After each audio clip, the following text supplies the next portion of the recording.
Olá! Hoje a gente vai falar sobre torção. Esse é o conteúdo da disciplina de resistência dos materiais, que é ministrada por mim, eu sou a Maria Fernanda, no Instituto de Ciências Agrárias da UFMG. Vou compartilhar uma tela aqui para a gente falar um pouco sobre isso.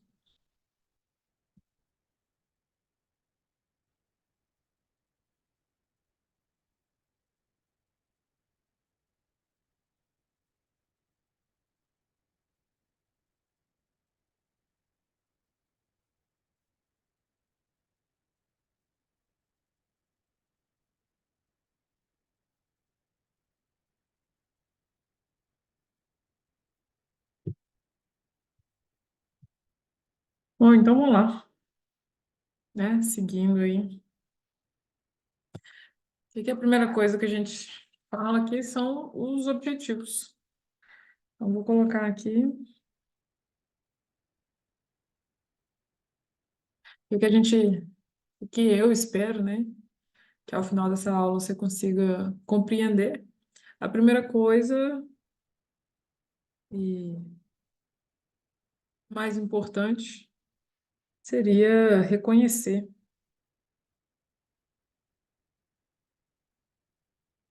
o carregamento sob torção.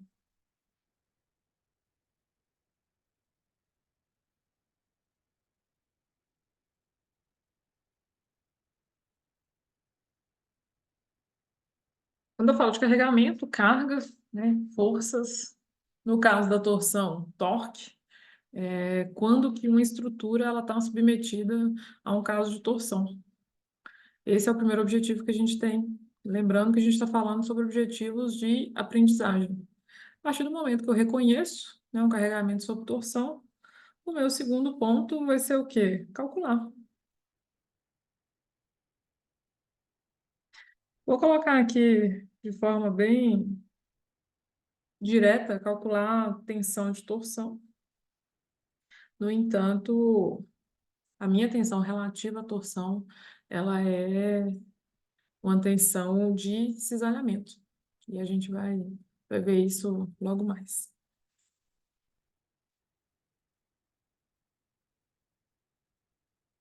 Então, o que que é a torção? Né? Já que a gente está falando de torção,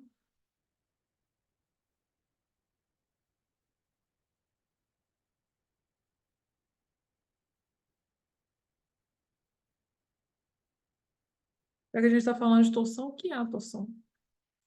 Deixa eu ver se eu consigo crescer isso aqui. Tem até uma blusa aqui. O que é um movimento que a gente costuma fazer com frequência? É torcer, né? Na hora que a gente lava a blusa, eu estou torcendo. E esse é o meu movimento de torção. E esse movimento também acontece com, com a estrutura. Ele também acontece com a estrutura. Então, se eu tenho uma estrutura aqui em formato de cilindro, com uma seção circular, né? Quando eu falo de cilindro, eu estou falando de uma figura com uma seção transversal circular.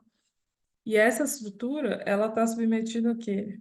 A um torque. O que que é um torque?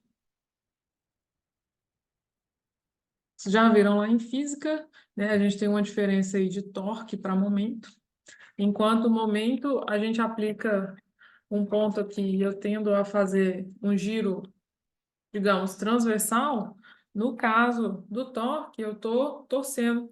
Eu preciso ter uma seção circular. Então, aqui, ó,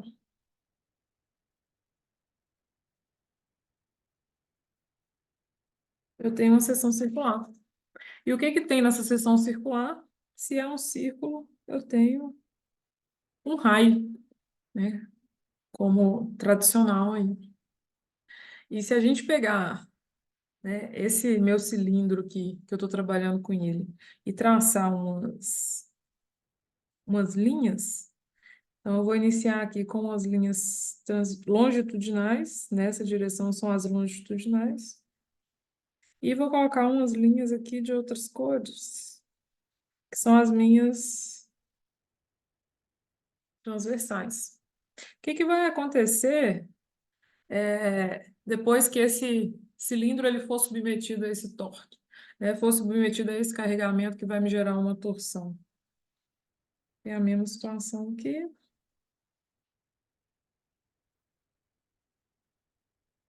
As minhas linhas,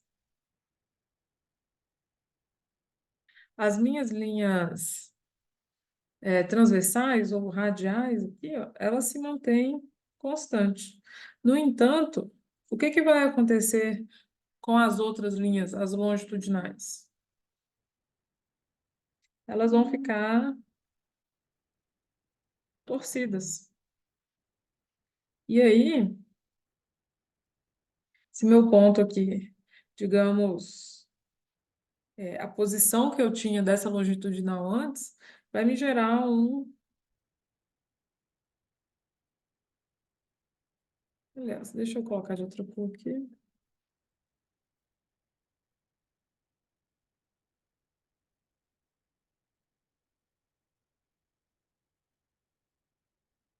Vai me gerar um ângulo φ aqui, que é um ângulo de torção. Não vamos trabalhar o cálculo desse ângulo de torção nessa aula, mas é importante eu enxergar que quando eu estou torcendo, assim como eu fiz ali na blusa, numa estrutura, num eixo, né? O meu cilindro aqui pode ser considerado um eixo na parte real da estrutura, ele vai me gerar um ângulo de torção. Essas linhas longitudinais, elas vão torcer a ponto de gerar um ângulo de torção aqui. E, e agora a gente vai já diretamente trabalhar com a fórmula para cálculo de torção. Mais fácil eu trabalhar com o geral primeiro e depois entrar nos detalhes. Então, na aula de hoje, vai ser uma situação mais geral aqui para a torção. Lembrando que, como principalmente em máquinas rotativas, a gente trabalha muito com eixos, essa questão da torção é uma questão recorrente de projeto que precisa ser trabalhada, né? Saber o quanto uma estrutura ela vai suportar esse carregamento sob torção é uma situação muito importante. Então, vamos lá, a gente vai falar aqui então da fórmula de torção.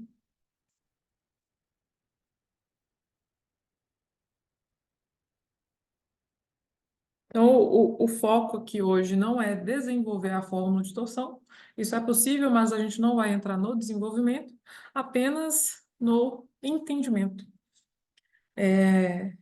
A fórmula de torção, eu tenho um tal, e vai ser a minha tensão de cisalhamento por torção. Lembrando que nas aulas anteriores a gente já trabalhou com tensão de cisalhamento voltada para a força cortante. Né?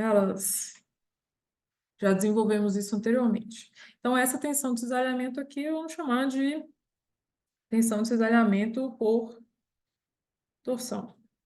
Esse tal aqui é a minha letra grega.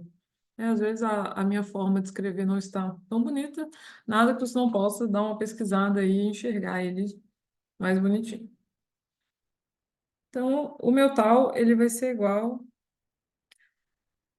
a... Inicialmente, vamos trabalhar com tal máximo. Por que tal máximo? Se eu tenho um eixo, né? E aí, eu tenho aqui um centro e eu tenho um raio. Onde eu vou ter a minha situação de máxima tensão de cisalhamento por torção? Vou até colocar aqui nessa parte do raio, vou ter na superfície, né? que é onde o meu raio vai ser maior. No entanto, para representar aqui também, para poder ter uma torção, eu preciso ter o meu torque, colocar uma tendência de giro ali para você enxergar aqui. Esse eixo ele está sobre rotação, né? O torque ele vai gerar essa tendência de rotação aqui. No entanto, eu também posso ter uma. Vou pegar um rosinha aqui. Eu posso ter um círculo aqui com, vamos chamar de ρ, um raio, né, que não é o raio máximo, mas um raio qualquer do centro até a superfície. E aqui eu também vou ter um tal. No entanto, não vai ser um tal máximo. Então, eu posso ter, vou colocar em vermelho, posso ter o meu tal máximo, que vai ser igual ao quê? Torque vezes o meu raio R, que está ali, sobre um J. Quem que é o J? É o meu momento polar de inércia. A gente vai trabalhar com esse momento polar de inércia em outra aula. Ou então eu posso ter também o meu tal, que agora não é o máximo, seria em qualquer situação ao longo do meu raio, que vai ser igual ao torque. Vou chamar de ρ aqui, sobre também o meu momento polar de inércia.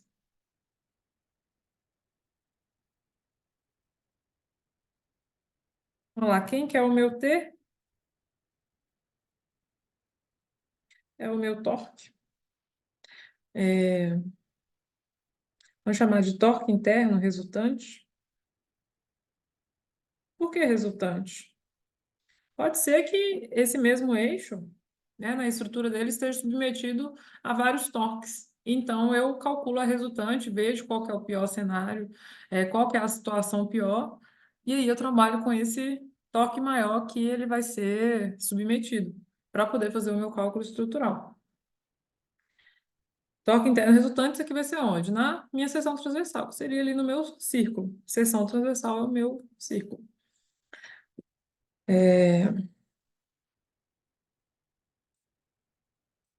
O meu J é o momento polar de inércia.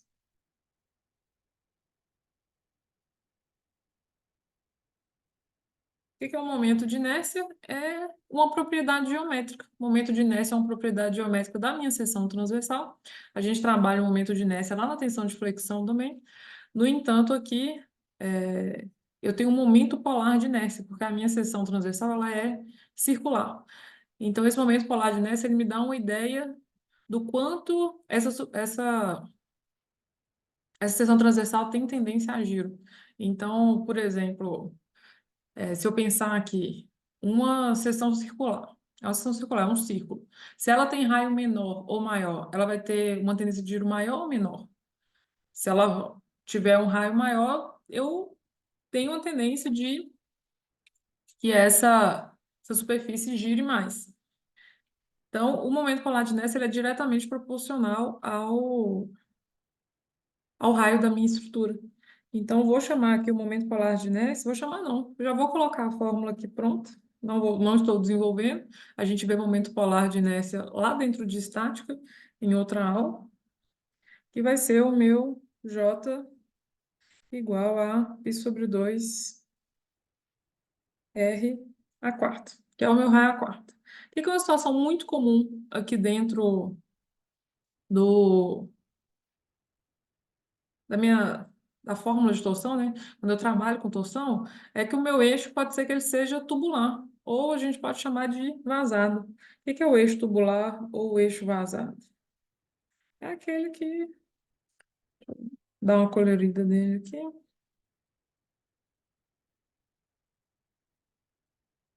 Se eu vou conseguir colorir. É mais ou menos essa situação aqui. Nesse caso aqui, ó, eu tenho um raio interno, vou chamar de RI, e tenho um raio externo, vou chamar de RE. Para esse caso, o meu momento polar de inércia ele vai ser o quê? Π sobre 2, R4 menos... Opa, desculpa. R4 não.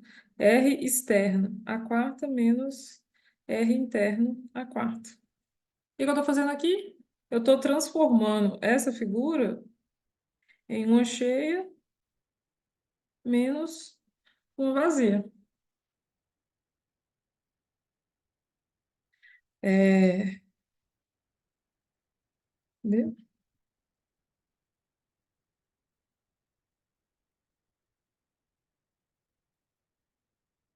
Não, não ficou legal isso aqui, não.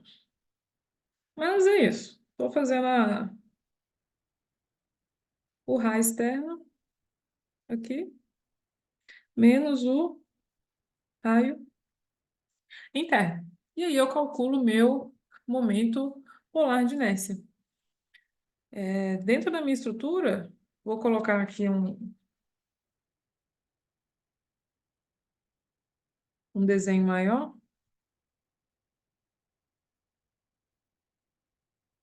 Eu vou ficar no meu círculo, né? No ponto O. Eu tenho uma tendência de carregamento de torção, que no centro ele é zero e ele atinge até o máximo lá na superfície. E isso vale para qualquer situação aqui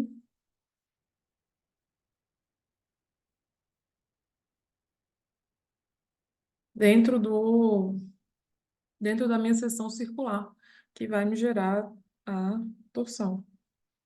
E essa tal máxima, ela é igual, embora, por isso que eu estou colocando esse desenho aqui, ó,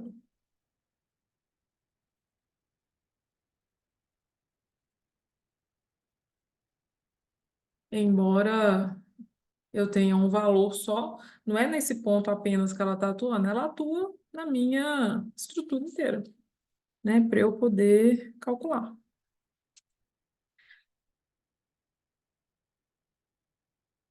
Não coloquei aqui, mas vou só, para não ficar perdido, esse ρ aqui é um, digamos, raio aleatório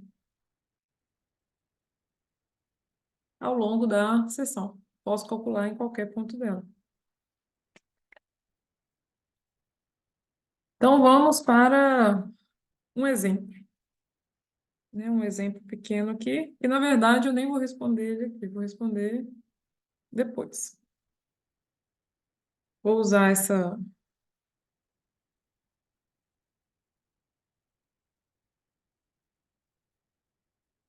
página aqui mesmo, fica mais fácil de enxergar.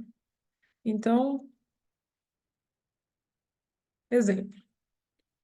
Eu tenho um eixo maciço. O que que é um eixo maciço? É o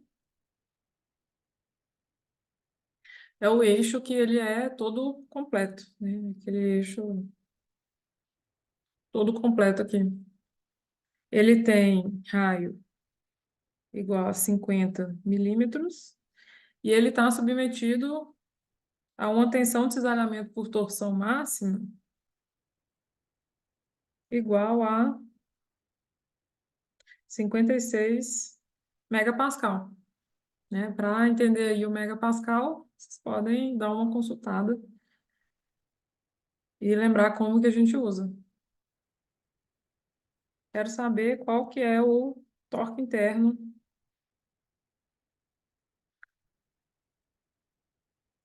qual que é o torque interno na estrutura. A resposta disso aqui, o torque é igual a 11,0 quilonewtons metro.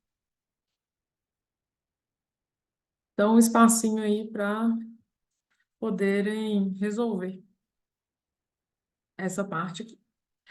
E aí, seguindo, para a gente não perder aqui o fio da meada da torção, tem outro conteúdo importante aqui para trabalhar, que é a transmissão de potência. Os eixos é uma das coisas que são mais utilizados, né? É para transmitir potência, para poder girar alguma coisa. E aí, nesse caso, já viu lá em física, né, alguns semestres atrás, eu preciso, quando eu estou trabalhando com giro, eu tenho uma velocidade angular. E aí, eu tenho a fórmula de potência, que é igual a torque vezes ômega. Quem que é o P? É a minha potência. Quem que é o T? É o meu torque. E o meu ômega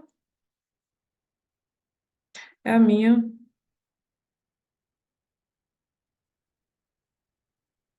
velocidade angular.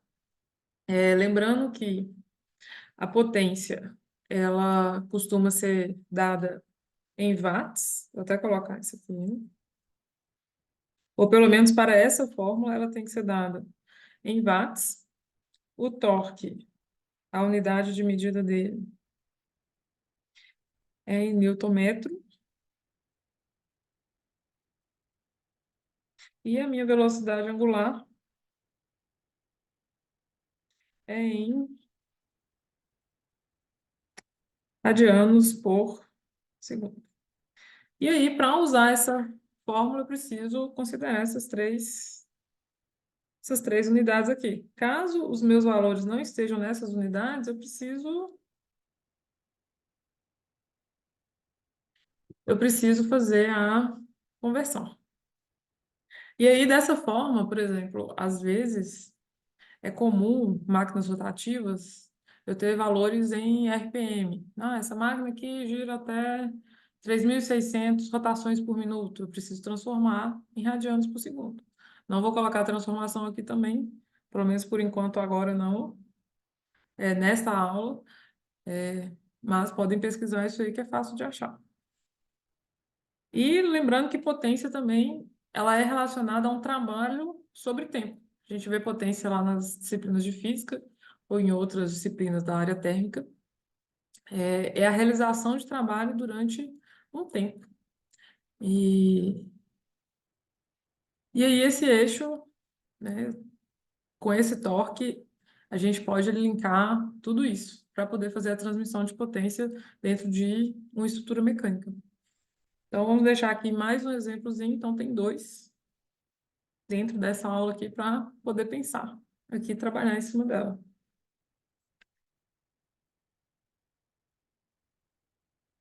Então, outro exemplo, eu tenho um eixo maciço. Novamente, o eixo maciço é aquele inteiriço, eu tenho maciço, eu tenho vazado. Ele é usado para transmitir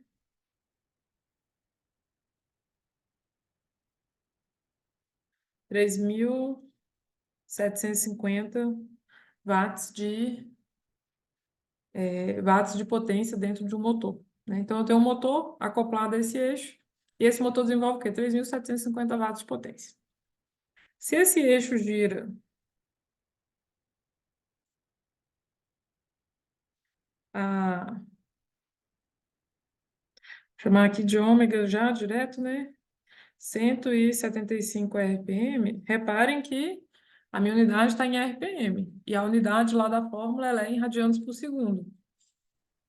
RPM é rotações por minuto. Eu preciso fazer essa conversão. Preciso procurar aí como faz essa conversão. E o aço que é utilizado, lembrando que aço é um material usado para poder fabricar esse eixo. Mas qualquer ele tem uma tensão admissível de 100 megapascal. Então, ele consegue, né, trabalhar em segurança até 100 megapascal. Determine o diâmetro do eixo. Qual o diâmetro que eu posso fabricar esse eixo?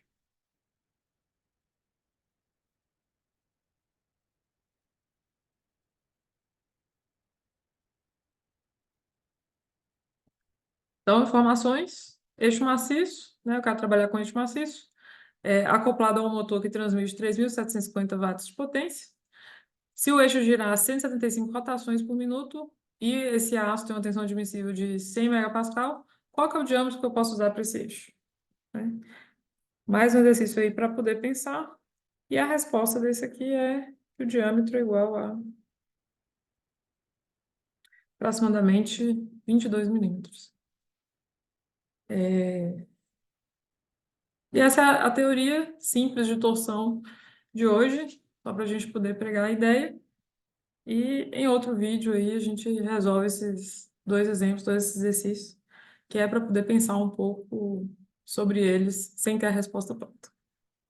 Combinado? Então eu vou tirar o compartilhamento,